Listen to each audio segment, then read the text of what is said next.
Abarera Legos Ram Ori Banish C10 Demonio Dinaja Abarera Legos Ram Ori Banish C10 Demonio Dinaja Abarera Legos Ram Ori Banish C10 Demonio Dinaja Abarera Legos Ram Ori Banish C10 Demonio Dinaja Abarera Legos Ram Ori Banish C10 Demonio Dinaja Abarera Legos Ram Ori Banish C10 Demonio Dinaja Abarera Legos Ram Ori Banish C10 Demonio Dinaja Abarera Legos Ram Ori Banish C10 Demonio Dinaja Abarera Legos Ram Ori Banish C10 Demonio Dinaja Abarera Legos Ram Ori Banish C10 Demonio Dinaja Abarera Legos Ram Ori Banish C10 Demonio Dinaja Abarera Legos Ram Ori Banish C10 Demonio Dinaja Abarera Legos Ram Ori Banish C10 Demonio Dinaja Abarera Legos Ram Ori Banish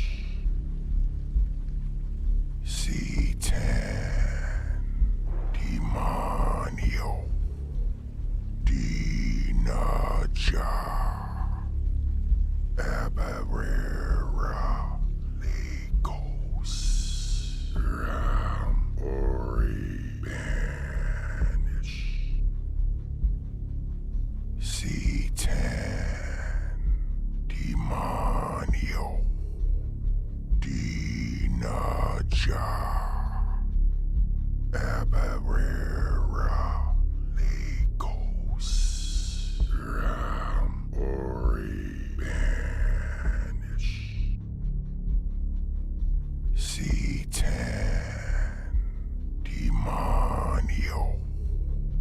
Dinaja. Abarera. Legos. Ram. Ori. Banish.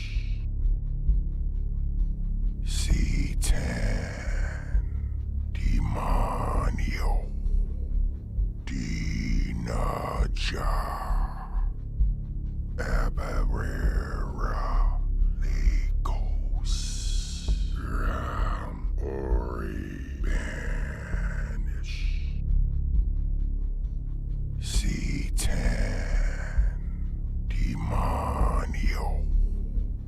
Dinaja. Abarera. Legos. Ram. Ori. Banish. C10. Demonio. Dinaja. Abarera. Legos. Ram. Ori. Banish. C10. Demonio. Dinaja. Abarera. Legos. Ram. Ori. Banish. C10. Demonio. Dinaja. Abarera. Legos. Ram. Ori. Banish. C10. Demonio. Dinaja. Hello, hello, hello, everyone. Welcome to Satan and Coffee. And as we begin, always for this Sunday Black Mass, hail Satan, hail Lilith, hail Lucifer, hail Pyman, hail Baphomet, hail thyself. We reject the Trinity, reject the baptism of John, reject the baptism of the Spirit. Welcome, everyone. It's good to see everyone here.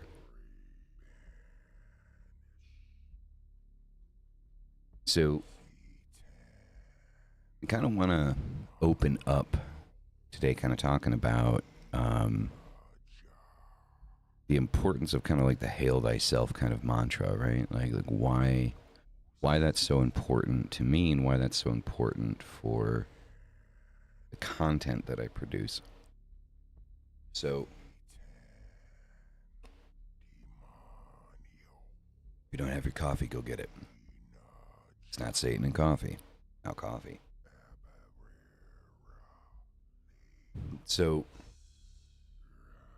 I feel like one of the biggest problems that people in general run into, like not even just occultists, just people in general, is believing in your own capability to do something. Being able to kind of take a difficult situation that you might be in and understand and know that you're going to be able to come out on the other side of it. We get kind of obsessive when it comes to these situations that we get into, right? Like whatever the negative situation it is that you might be in. Our brains have a tendency of running 1,000,000 miles a minute and thinking about everything that's going wrong and everything that's falling apart. And we lose sight of everything that we've survived. It's kind of like the biggest part of it, right? Like we lose sight of like the everything that we've kind of come out the other side on. And every new problem kind of just consumes us. And so the idea of Hail Thyself is a reminder that you are powerful.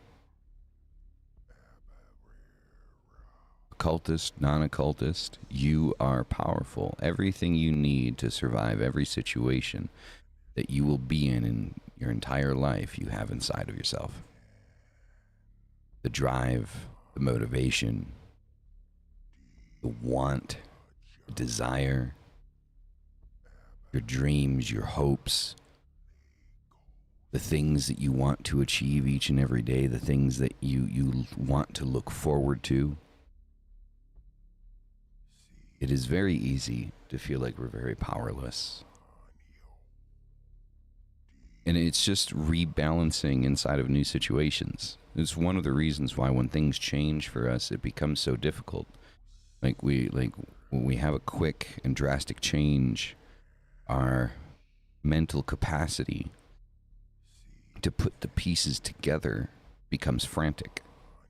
And we try to put the pieces together as quickly as possible, but we can't see how the pieces fit. And it's like trying to put a new puzzle together in a few seconds instead of kind of sitting there and trying to find a way to enjoy the process. We're trying to force pieces together, and when we do that, other pieces don't fit. Other pieces that need to fit don't fit. And then we have to take things apart again, and we have to put it back together until the things fit to where they need to go. If we were to take the time to breathe in a difficult situation, to take a step back,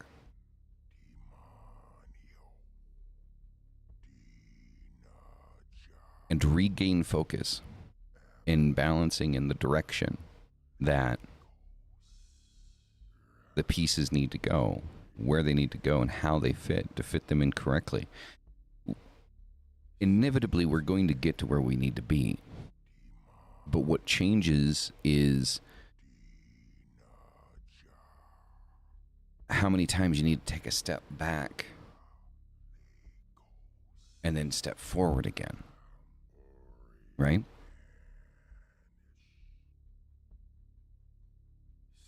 So when there's always when there's like a drastic change happening in someone's life, we all have a tendency to just kind of like fumbling with the pieces and trying to figure out how things fit together, because now the dynamic that we were in doesn't work anymore.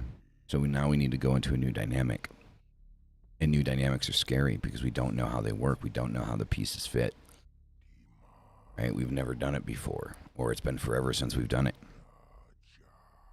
And so the idea of hail thyself is that take that time, take that step back, breathe for a second, remember who you are, remember where you've come from, what has happened to you in the past, and the things that you've come out the other side on. Remember those things, because I can almost promise you that whatever it is that you're dealing with today, you have dealt with things significantly worse before, and you've come out on the other side. Things that you've dealt with in the past, you were less equipped to deal with. You had less wisdom, less knowledge, less understanding. You've gained all of those things through those experiences of you coming out on the other side with them. You are more equipped now than you've ever been to deal with whatever it is that you're dealing with. And so, again, the idea of hail thyself is a reminder of that. We can work with our entities, work with our deities, work with our demons. We can work our rituals. We can work our spells. We can work in our grimoires. We can do all of these things. But the most important thing to remember is that all of that is absolutely useless if you do not have the understanding that the most important part of your power comes from yourself.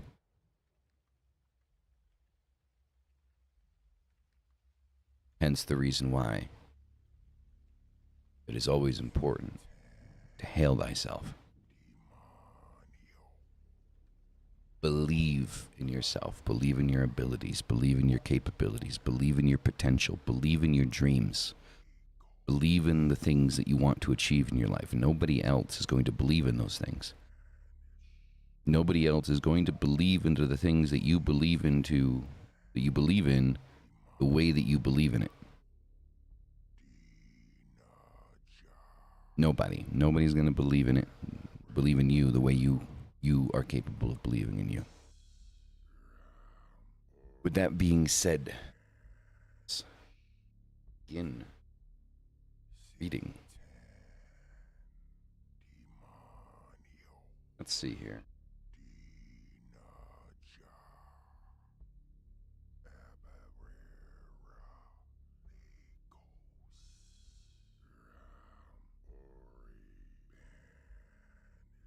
Begin here. Satanism uses many labels. If it were not for names, very few of us would understand anything in life, much less attach any significance to it. And significance compels recognition, which is something everyone wants, especially the Eastern mystic, who tries to prove to everyone how he can meditate longer or stand more deprivation and pain than the next fellow. The Eastern philosophies preach the dissolution of man's ego before he can produce sin. It is unfathomable, Satanist, to conceive of an ego which would willfully choose denial of itself. In countries where this is used as a sop for the willingly impoverished, it is understandable that a philosophy which teaches the denial of the ego would serve a useful purpose, at least for those in power, to whom it would be detrimental if their people were discontented. But for anyone who has every opportunity for material gain to choose this form of religious thought seems foolish indeed. The Eastern mystic believes strongly in reincarnation. To a person who has virtually nothing in this life, the possibility that he may have been a king in the past life, or maybe one in the next life, is very attractive, and does much to appease his need for self-respect. If there is nothing in which they can take pride in this life, they can console themselves by thinking there are always future lives. It never occurs to the believer in reincarnation that if his father, grandfather, or great-grandfather, etc., had developed good karmas by their adherence to the same beliefs and ethics as his present ones, then why is he now living in privation rather than like Maharaja? Belief in reincarnation provides a beautiful fantasy world in which a person can find a proper avenue of ego expression, but at the same time claim to have dissolved his ego. This is emphasized by the roles people choose for themselves in past and future lives. Believers in reincarnation do not always choose an honorable character. If the person is of highly respectable and conservative nature, he will often choose a colorful rogue or gangster, thereby fulfilling his alter ego. Or a woman who has much social status may pick a harlot or a famous courtesan for the characterization of herself in a past life. If people were able to divorce themselves from the stigma attached to personal ego fulfillment, they would not need to play self-deceitful games such as belief in reincarnation as a means of satisfying their natural need for ego fulfillment. The Satanist believes in complete gratification of his ego. Satanism, in fact, is the only religion which advocates the intensification or encouragement of the ego. Only if a person's own ego is sufficiently fulfilled can he afford to be kind and complementary to others without robbing himself without robbing himself of his self-respect. We generally think of a braggart as a person with a large ego. In reality, his bragging results from the need to satisfy his impoverished ego. This is very true. If you satisfy the ego, if you satisfy your necessities, there's no need to talk about the things that you do or don't have because you're satisfied. You don't need to try to level up at all. Religionists have kept their followers in line by suppressing their egos, by making their followers feel inferior. The awesomeness of their God is ensured. Satanism encourages its members to develop a good, strong ego because it gives them the self-respect necessary for a vital existence in this life. Hello, Ben. If a person has been vital throughout his life and has fought to the end for his earthly existence, it is this ego which will refuse to die, even after the expiration of the flesh which housed it. Young children are to be admired for their driving enthusiasm for life. This is exemplified by the small child who refuses to go to bed when there is something exciting going on, and when once put to bed, will sneak downstairs to peek through the curtains and watch. It is this childlike vitality that will allow the Satanist to peek through the curtain of darkness and death and remain earthbound. Self-sacrifice is not encouraged by the satanic religion. Therefore, unless death comes as an indulgence because of extreme circumstances which make the termination of life a welcome relief from the unendurable earthly existence, suicide is frowned upon by the satanic religion. Religious martyrs have taken their own lives not because life was intolerable for them, but to use their supreme sacrifice as a tool to further the religious belief. We must assume then that suicide, if done for the sake of the church, is condoned and even encouraged, even though their scriptures label it a sin, because religious martyrs of the past have always been deified. It is rather curious that the only time suicide is considered sinful by other religions is when it comes as an indulgence. Which is very true. So the idea here of kind of like when we talk about indulgence over abstinence, kind of building the ego, becoming stable in being yourself. Everything that we're talking about, everything that we're explaining or reading here is talking about being stable and balanced in and of yourself. Need not, want not.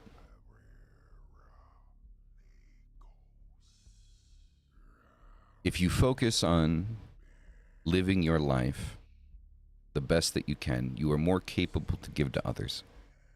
And it's not to say that like this idea of being selfish or self-focused, working on your ego means that you shouldn't give to others, that it's wrong to give to others, it's wrong to give of yourself to others. Of course it's not.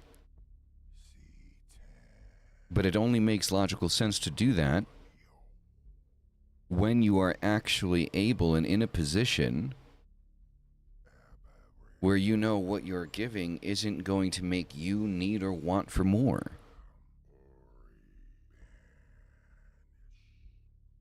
That's the biggest issue here, is that society wants you to believe that even if you can't give, you must give to be a good person. You must give of yourself when you have nothing left to give, to be considered a selfless person. I would believe that it would make more logical sense to try to work as hard as humanly possible to be perfectly stable financially, emotionally, all of these things. Because once we're in that position and we have a surplus, we can do more good with a surplus than we can dragging ourselves through the mud trying to choose to give away what little we have. It doesn't make sense.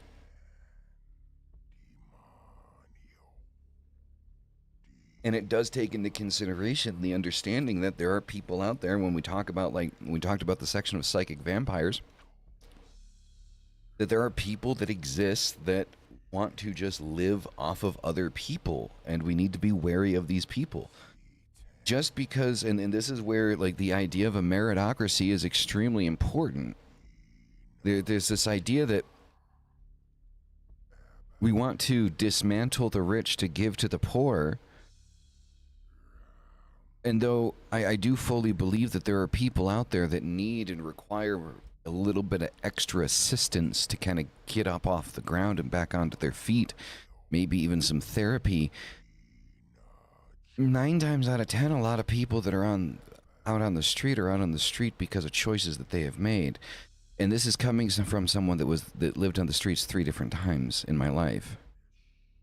At 3 different occasions, I was homeless. And I can honestly say, so the first time that I was homeless, I was only 15. So I don't want to necessarily say that, it was my fault, it was my choice, to be that. But, I did make a choice that put me into that position. Right? I left what was an abusive household at 15, and, bounced around at friends' houses and things like that. And obviously that's not going to last very long. And so, yeah, that was that. Now the other 2 times that I was homeless, yeah, definitely my fault. Definitely being an irresponsible child. And putting myself into that position. Now, thankfully, that there were people that kind of, lifted me up, gave me a helping hand and things like that. Each one of these times in their own way, which kind of gave me a launching pad to kind of better my existence. But those are people that were in a position that were able to do that, right? They were able to give without losing of themselves. And, they didn't, put me up in their houses or anything like that. But, they basically, it was kind of like some food and place to bathe, place to keep my stuff. But I wasn't allowed to stay. And I got to a point, was like, this is enough. And mind you, the second time that I was homeless, I was in Istanbul, Turkey. So I was in a country where I didn't speak the language. And it was wintertime. It was cold. But there was a friend of mine that owned a store, a clothing store, and he allowed me to keep my bags in his basement. Weren't in the way or anything like that. And when the store was open, he allowed me to use the bathroom in there, things like that. Sometimes he helped me out with food. But the thing that got me, the thing with the situation, so I remember there was a conversation that I had with my mother at this time. And it actually caused me to not talk to my mother for almost 2 years after it. Um, I called my mom and I said, hey, I'm here at this place. I'm homeless. Um, it's cold as shit. Can you send me some money so I can come back to the States?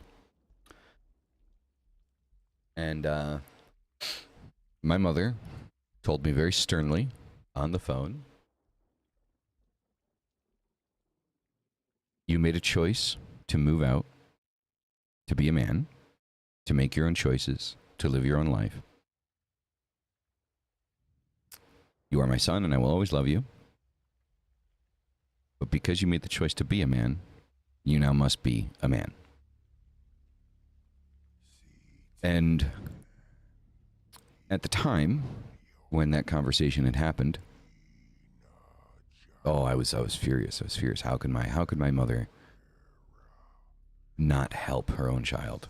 Right? How could a mother not help her child in a time of need like that? Well, now, after the fact, I thank her for it. Because it forced me in a position to understand that the only person that I can rely on is myself. And so what does all this have to do with kind of like the giving aspect of things? If there were people in this culture, in this country, that gave me a place to stay, that said you can stay as long as you want and fed me and stuff like that, I would have never learned the lesson that I needed to learn to be responsible for myself and be responsible for my actions and understand what it is that I need to do to be able to survive.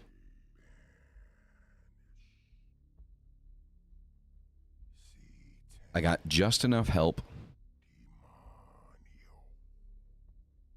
that I felt like I could move around and find a job and things like that and be clean. But I also knew that that was temporary. So the best thing that we can do for the beggar is to tell them no. That is the best thing that we can say to the beggar begging for help. Is to tell them no. And I know that's going to be an unpopular opinion, but I can tell you from experience as being someone that lived on the streets that I might have gotten food, I might have gotten a place to put my stuff, but I didn't have a place myself. My mother didn't send me money.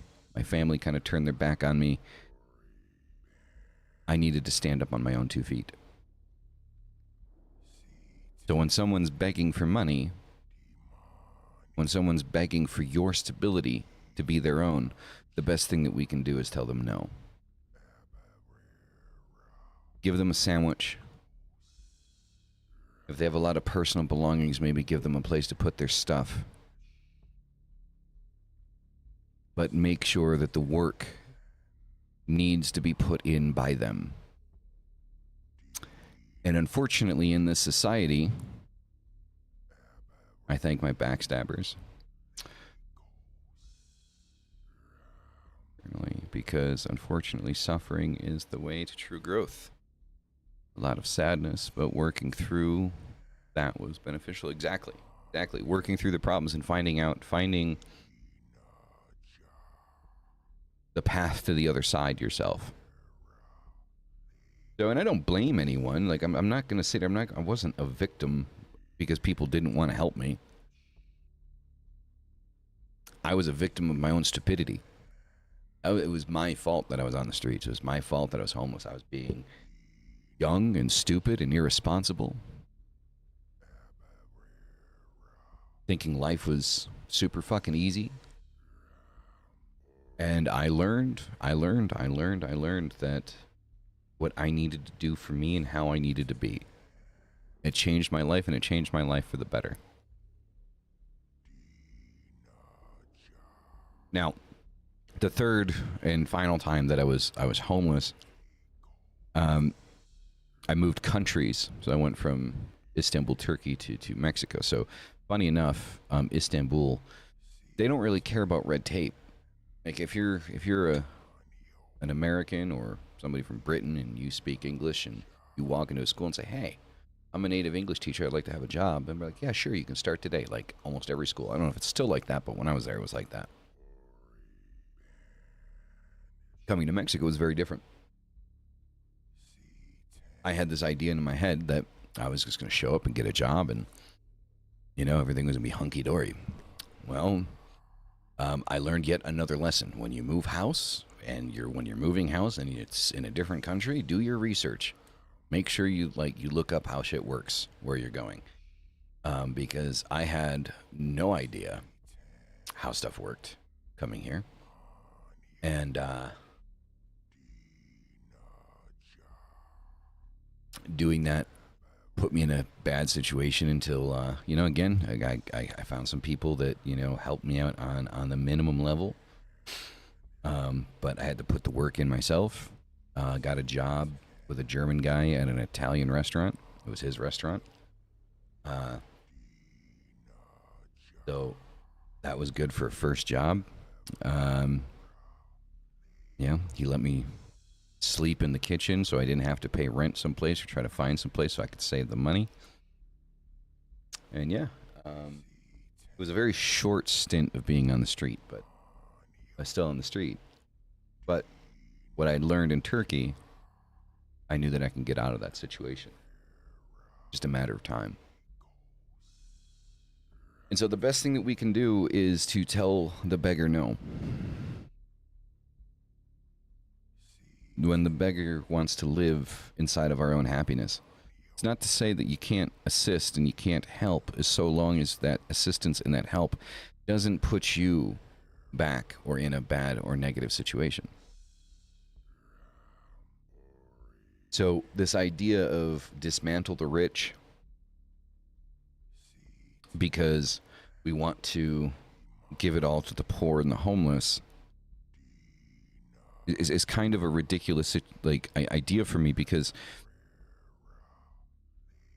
if we are to truly work as a meritocracy and we are truly built in such a way that you get what you deserve in life, that's how life works. You get what you deserve, right? Then why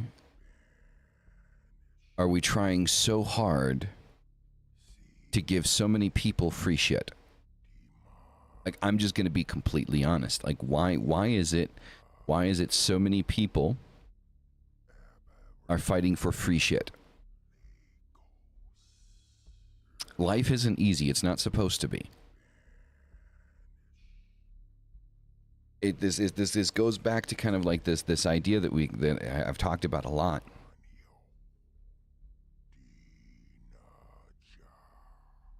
The most power you can take is when you understand that the situation you are in because of choices and decisions that you have made down the line. Are there going to be a few extenuating circumstances? Yes. There can always be extenuating circumstances. We're not going to get into what those are, because for each person it's different. But for every extenuating circumstance that takes place or happens, there is a line of choices that happen after that keep you where you were or get you out of the rut. So if we are truly living in a meritocracy where what we obtain in our lives, we obtain upon the merit and the force and the work that we put in. It's in occultism. You are not going to get spiritual results if you never read a book, if you never light a candle, if you never light the incense, if you never try to meditate, if you've never put the work in to do a ritual, you are not going to get results. You are not an occultist. You are an external admirer of the idea of what the occult is. Because the occult teaches us we get out what we put in.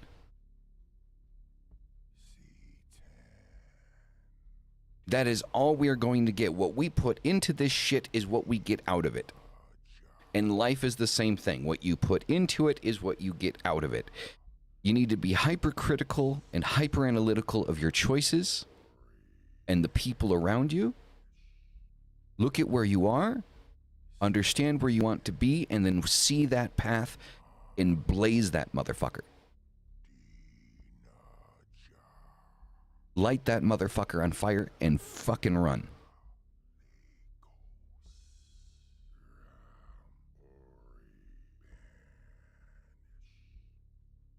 You might trip, you might fall, you might bump your head, but you need to get back up and keep running. Find the goal, find the direction, and fucking go.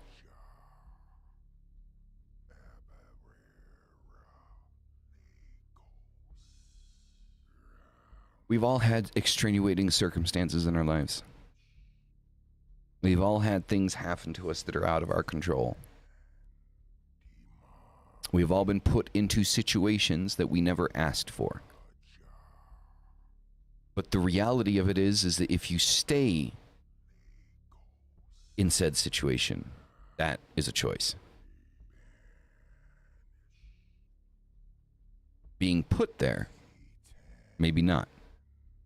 Staying there is. And that goes with your mentality, your mindset.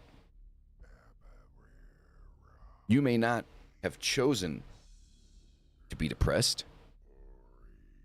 You may not have chosen to have a loved one die so early on. You may not have chosen to have been taken advantage of the way that you were.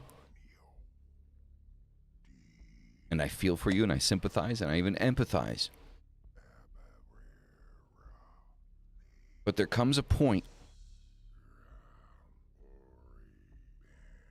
in that dismay, in that sadness, in that desperation,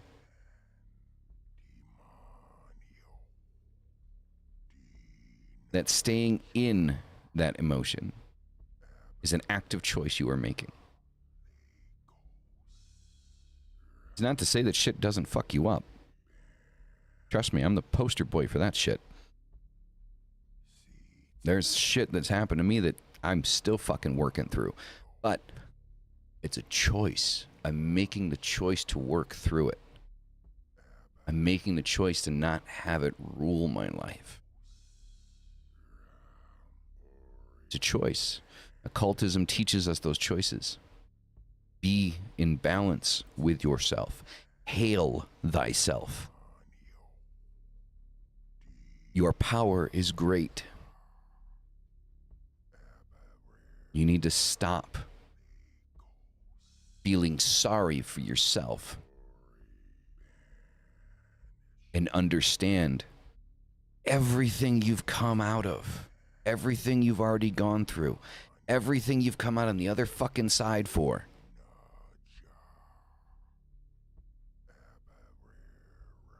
Whatever the fuck you got going on right now, it ain't shit compared to what happened before. Because what you've got up here and what you've got in here is tenfold what it was before. The greatest power you will ever learn to harness is your own.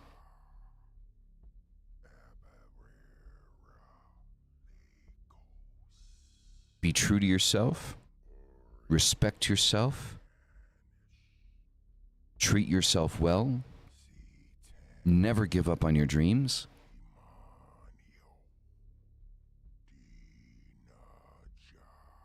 Just push the fuck on through. Hail thyself. In every sense of the phrase. There is nothing you can't do. There's nothing I can't do. There's nothing any of you can't do for yourselves.